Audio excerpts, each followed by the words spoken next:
Funky dope, bro. Check it out. Funky dope, bro. Check it out. C'est parti du collège et du lycée, oui, avec les AS, où les mercredis après-midi, on avait effectivement des compétitions où on se rencontrait. À la fin du bac, il n'y avait plus possibilité de faire du badminton, donc j'ai un ami qui était avec moi, qui était au club de Thiers, qui m'a dit Morgane, viens. Quand on est une fille forcément et qu'on arrive dans un club, qu'on avait déjà fait quelques compétitions en AS, forcément on est vite pris pour faire des compétitions. Dès la première année où je suis arrivée, j'ai été dans une équipe tout de suite pour faire les interclubs dès le début de la saison, donc ça s'est super bien passé. Et donc on se met vite à l'entraînement compétiteur et puis on fait les créneaux de jeu libres avec les compétiteurs pour essayer de se mettre au niveau. Mais la première année, c'est quand même très très dur.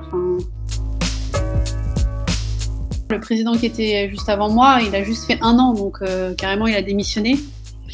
Donc ça voulait dire qu'il fallait absolument un président pour que l'association continue. Et puis, je sais plus, je crois que c'est Christelle et Guillaume, des amis du badminton, qui m'ont dit « Allez Morgane, vas-y, lance-toi. On te voit bien là-dedans. » Je me suis dit « Bon, allez, on va le faire, parce que de toute façon, si personne lève le doigt pour le faire, on n'a plus de club. » Je suis présidente depuis 2015 du club. Puis il n'y a pas très longtemps, quand on a fait les forums, j'ai découvert la première femme présidente, donc c'était assez drôle de se dire que le club a été créé par 2 femmes. Et donc du coup maintenant, c'est encore une femme qui est présidente. Puis on essaie de continuer, même si c'est forcément pas évident et encore moins dans la situation actuelle. Il y a un petit truc qui fait qu'on a quand même envie de rester et d'aider, parce qu'on sait, on a vécu en tant que membre du bureau, et on voit la complexité de tout ce qu'il y a à faire, et on sait qu'il y a besoin de bénévoles.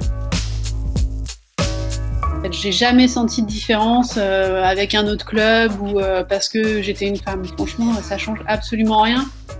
On est vraiment à égalité, et dans toutes nos demandes, on est aussi à égalité. Donc non, ça change absolument rien. J'espère que ça donne envie, il y a des filles de venir.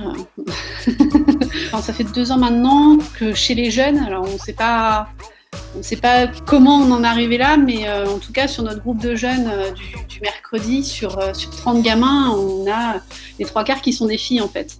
Donc elles sont majoritaires par rapport aux hommes. Il y a énormément de filles, et en plus, elles se réinscrivent chaque année. Hein.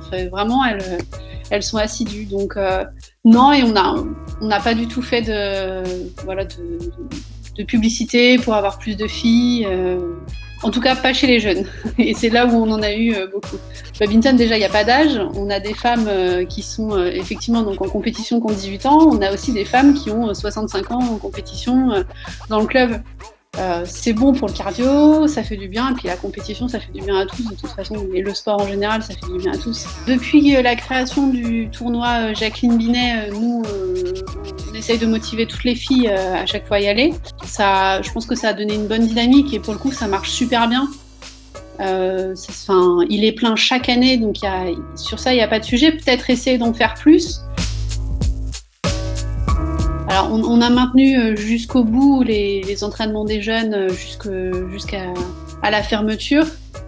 Et puis là, depuis 3 semaines, on a mis, donc avec notre entraîneur, on a mis en place tous les mercredis une petite séance de visio de remise en forme.